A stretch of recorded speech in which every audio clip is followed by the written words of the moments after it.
we are going to go ahead and get started. So apologies again for the delay, but we are going to have Kirsten Trudeau, who is one of the nurse practitioners here in the Kentucky Infection Prevention Training Center, is going to present for us about transmission-based precautions.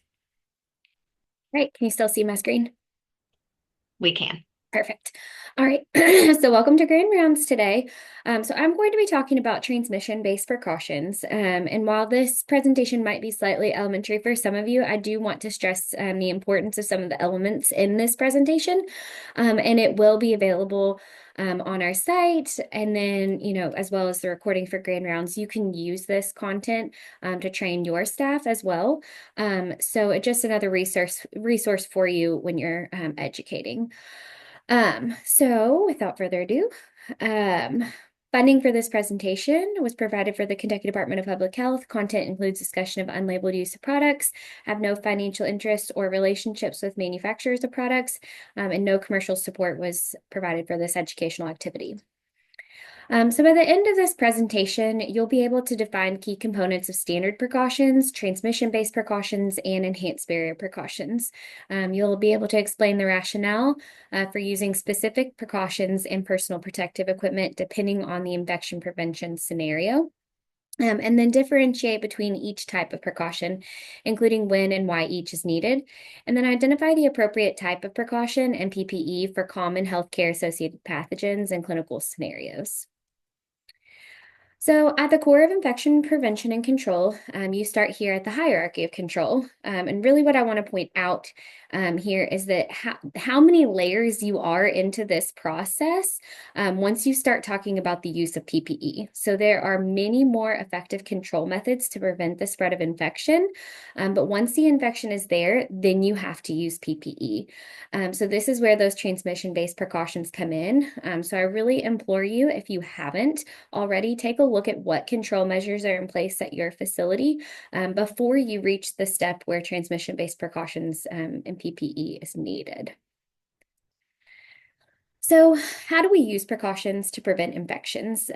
These are the components needed for the transmission of infectious organisms. So your chain of infection includes your source, your host, and that transmission route. So you've got your the different types of transmission or your contact, where you've got direct contact and indirect contact, droplet, airborne, and then others. So is it contaminated food or water? So those are just a few of the pieces of sorry, went too far.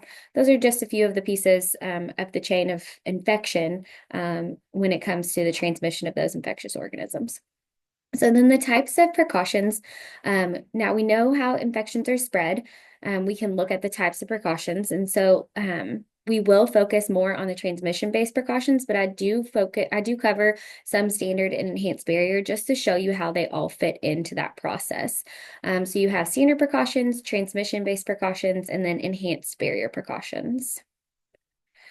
So we'll briefly discuss standard precautions. It is used for all patient care. It's based on a performed risk assessment, and then it's used to prevent the transmission of pathogens to protect the healthcare workers as well as patient-to-patient spread. And so sorry, my slides are advancing on their own mysteriously. So I do want to take note here that for standard precautions, oftentimes people think with standard precautions that, there's no sign on the door, so they're not in any type of precautions. But it's really important to focus on that risk assessment. So while they may not need transmission-based precautions, it's important to educate people that you still have to do a risk assessment and still may need to use PPE if necessary.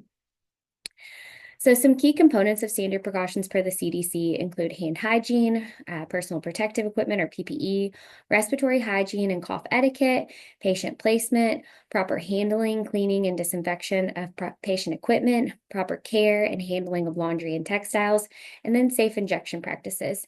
And then another thing to note too is that you may not have a patient in transmission-based precautions, but if you do an aerosolized procedure, anytime aerosols are produced, then an N95 should be worn.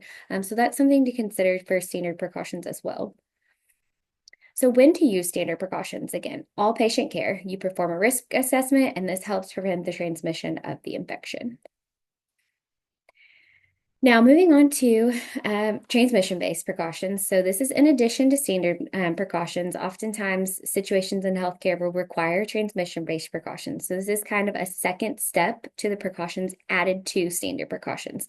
So it's used when patients are known to be infected or colonized, and it's again to prevent that spread of infection. So you have contact, droplet, and airborne precautions, and it's important when you have patients in these types of precautions to post what precautions they are on in the chart and in the door on the door of the patient's room, and that way everyone is aware. No one is exposed because everyone is aware before they walk into that room. And this is particularly important for like EVS staff and dietary, especially for EVS staff, because sometimes nurses will get ahead and they'll try to, start stripping the room and get everything, ready for the room to be cleaned by the EVS staff, but they sometimes will take that sign off of the door. And then the EVS staff don't necessarily know that that patient was in, airborne, or they were in droplet precautions or contact. So it's important to leave that on the door and then encourage people that if they don't know what precautions the patient is in, to ask. So for contact precautions. So let's start out with contact precautions. Oh gosh. All right. So the patient placement is a single patient room is preferred. Personal protective equipment is gown and gloves. You want, for as far as transport limits, only when necessary, and know when to don and doff that PPE during the transport. As far as patient equipment goes, you want it to be either disposable or dedicated to that patient. If that is not possible, then make sure we're cleaning and disinfecting if before another patient's use. And then as far as cleaning and disinfection of the environment goes, daily at minimum, including those high touch surfaces and the equipment.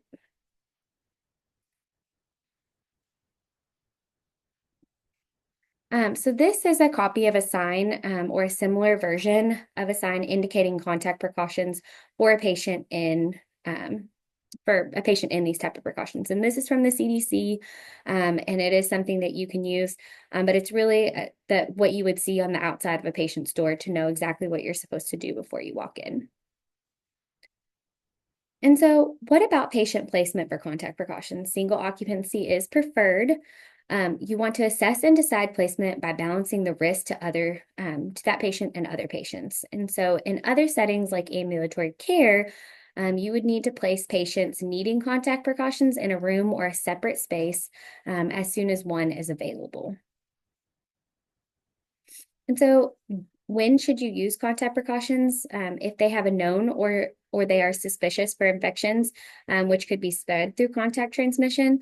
Some of those examples would include like MDROs, like CREs, MRSA, VRE, and then of course, whenever there's drainage or bodily fluid that cannot be contained, where there's like an extensive contamination risk. So then you get into contact versus enteric precautions. And it's interesting because the CDC doesn't, I know a lot of facilities will call them enteric precautions. They'll call them contact plus precautions, and that can sometimes be confusing for people. So contact versus enteric. Enteric precautions require enhancements to contact precautions. And then this is for like diarrheal type illnesses, including C. diff and norovirus. So these types of illness require enhanced cleaning and disinfecting procedures. So that would be like using bleach for your disinfecting. And then of course, hand washing with soap and water instead of using hand sanitizer. So moving on, we can discuss droplet precautions. For patient placement, this is a single room as preferred. You would use a surgical mask at minimum, but then wear the appropriate mask for the procedure that's being done. So again, like they might be in droplet precaution, but then they might be getting an aerosolized procedure where you would then need to put on an N95. And then of course, purposeful transport. What does that process for your facility look like? Again, this is just an example of the sign for droplet precautions from the CDC. Things to consider for droplet. I'm sorry. things to consider for droplet precautions for patient placement. Single occupancy, again, is preferred. If single occupancy is not available, you need to contact your infection preventionist, and they will help you do a risk assessment. Other placement options, you could cohort based on what that patient has or what they don't have, according to the pathogen. If they have an existing roommate, using spatial separation of 3 or more feet with curtains between. And then, of course, masking. The healthcare worker wears a mask. And then during transport, these patients should wear a surgical mask if possible. And you would want to educate on respiratory hygiene and cough etiquette. All right, and so when to use droplet precautions. These are used when patients are suspected or have been confirmed to have pathogens that are spread via those droplets. So this would be through coughing, sneezing, talking. Some examples of these would be pertussis and meningitis and group A streptococcus. Moving on to airborne precautions. This is all really about preventing those pathogens that can be spread via aerosols, and this includes pathogens that aerosolize as a result of nebulization or ventilation. So for source control, the patient would wear a mask, place them in a negative pressure room, use PPE appropriately, including an appropriately fitting N95 mask or respirator or higher. And then movement and transport, again, this needs to be purposeful. And then respiratory protection programs should be in place at the facility. They must be fit tested for that N95. And then this is just another example of the airborne precaution sign from the CDC. So as far as airborne rooms or airborne precautions go, you would need a pressurized room. And so the pressurized room requirements must meet the American Institute of Architects and the Facility Guidelines Institute standards for AIIRs. So this is monitored negative pressure. For new construction and renovation, you need 12 exchanges per hour. For existing facilities, you need 6 exchanges per hour. And the exhaust is vented directly outside through a HEPA filtration. And so these exchanges might be different, and you can look at the CDC's websites for those. And at times, that space might have to be closed down for those air exchanges to occur, depending on the pathogen. So just make sure you check the CDC's website. You can consult with engineering. They can help you figure that out. But if you have a patient, for example, that shows up to the ER or goes to MR and they find out this patient has measles or something like that, the room would then have to be, that space would have to be closed down and for enough time for those air exchanges to occur. So when to use those airborne precautions with any patients that's suspicious to have a pathogen which is spread via airborne route. So that would include TB, measles, chickenpox, disseminated herpes zoster. And so droplet versus airborne. So just to kind of understand why a patient might be in droplet versus airborne, droplet particles are heavier and they don't travel as far.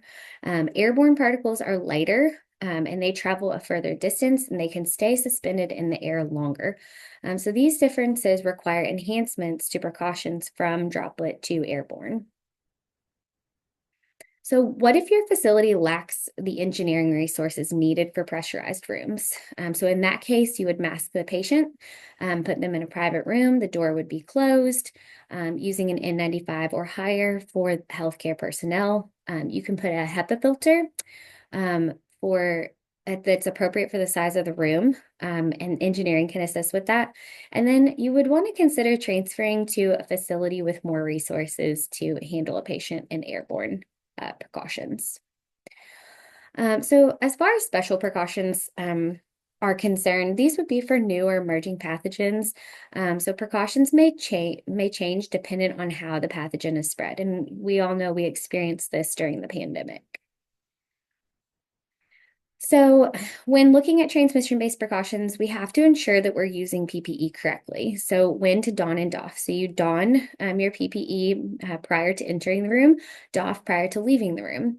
And so your zones, you have an exclusion zone, which is your hot zone, and that's your highest risk for exposure, contamination, that's your highest risk for exposure. And then you've got your contamination reduction or your warm zone, and that's where you're transitioning from that hot zone to the cold zone. And so that's where your decontamination occurs, where you're removing your PPE. And then your support or your cold zone is your contamination-free area. That's where you would plan and prep, where you would don your PPE.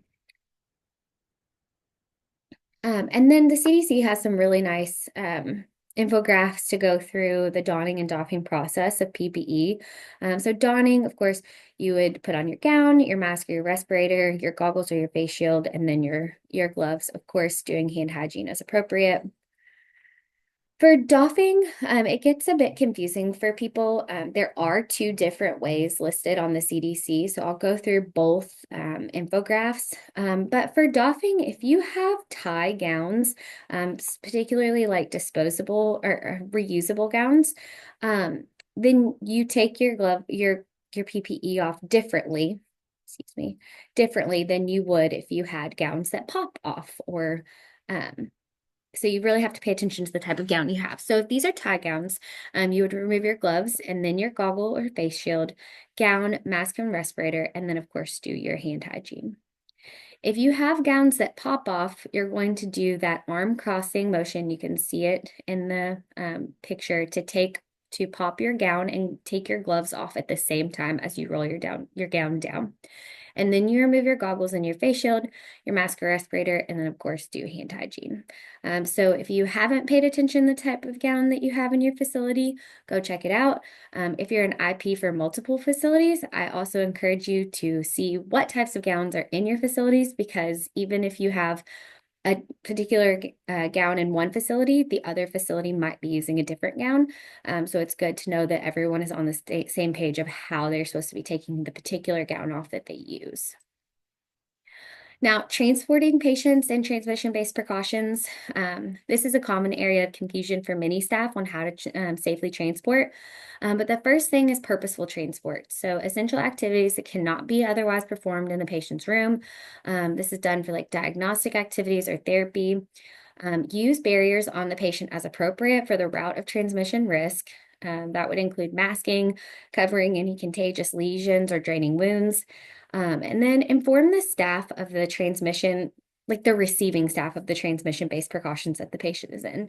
And so that's not just the receiving staff in your facility. This is going to include internal staff, external facilities where someone might be getting transferred to, and this also includes your transport teams. So this helps keep everyone safe. And then when to discontinue transmission-based precautions. So this really depends on different factors. You've got state laws, regulations, facility policies, national guidelines. There's lots of resources through the CDC and the AAP that can help you determine discontinuation. But really like MDROs, like CRS and CREs, these are precautions that are not discontinued or they become like enhanced barrier precautions if they are transferred to like a long-term care facility. And on that note, we'll briefly go through enhanced barrier precautions. We have a few more minutes here. So I recently heard someone refer to enhanced barrier precautions as kind of like a bridge between standard and transmission-based precautions. So types of precautions like the enhanced barrier precautions are used to reduce the spread of multi-drug resistant organisms or MDROs. So this is unique to long-term care facilities. It's used on with high contact activities with residents who are colonized or infected with MDROs. So you would use gown and gloves for these activities, and this is not for C. diff. Contact precautions would still be used for that. For the high-risk activities, you can see some of these listed on this sign from the CDC, but like dressing, bathing, showering, transferring, changing linens, providing hygiene, changing briefs, or assisting with toileting, device care, central lines, catheters, feeding tubes, tracheostomies, wound care, any skin opening that requires a dressing. And then if you are confused, I know there are lots of questions on enhanced barrier precautions. We do have more resources on the KYIP site that we can get to you. Just let me know in the comments and we can get you more resources on that. But what about patient placement with enhanced barrier precautions? Single occupancy is still preferred, but not required. If other residents have the same MDRO, you can consider cohorting them. If room sharing, there are strategies to reduce transmission that can and should be implemented. And then you would want to use enhanced barrier precautions. Like I said, this is unique to long-term care facilities with patients that are infected or colonized with MDROs, or if they have indwelling devices. And then the difference between enhanced barrier precautions versus transmission-based precautions. Transmission-based precautions are implemented as soon as you enter the room, whereas enhanced barrier precautions are implemented with those high-risk activities with the residents. But standard precautions still apply to every scenario, regardless of transmission-based or enhanced barrier precautions. And then just to consider for immunocompromised patients, per the guideline for isolation precautions of preventing transmission in infectious agents in healthcare settings, this is from 2007, extend duration of transmission-based precautions like droplet and contact for immunosuppressed patients with viral infections due to prolonged shedding of viral agents that may be transmitted to others. So just something to consider for those immunocompromised patients. All right, so we have a couple minutes. We'll do a couple of quick scenarios so you can shout out an answer or put something in the chat. But which transmission-based precaution would be implemented for this patient and why? So we have a 4-year-old child admitted to the hospital with a fever, severe cough, difficulty breathing.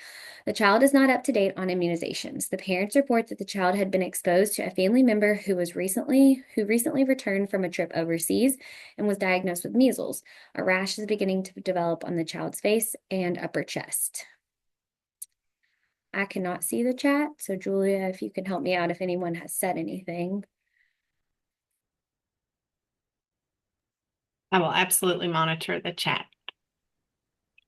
Or if anybody wants to just call it out. There is a contact in Airborne is what has come up in the chat. So okay, yep. Yeah, the airborne is exactly right because measles is transmitted via airborne particles that can linger in the air for hours. And so that patient would also get put in a negative pressure room. Healthcare workers must wear that if it tested in 95. And then, of course, the standard precautions should be followed as well. All right. Last scenario.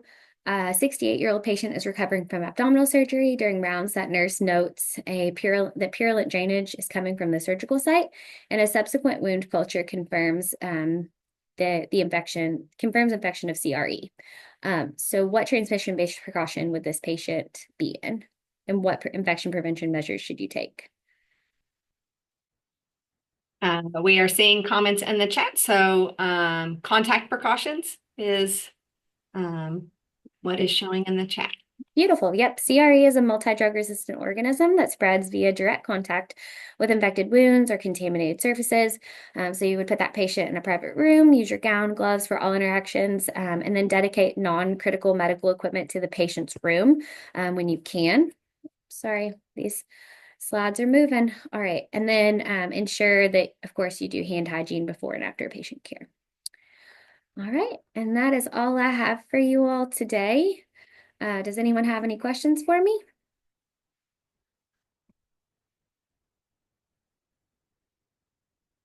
All right.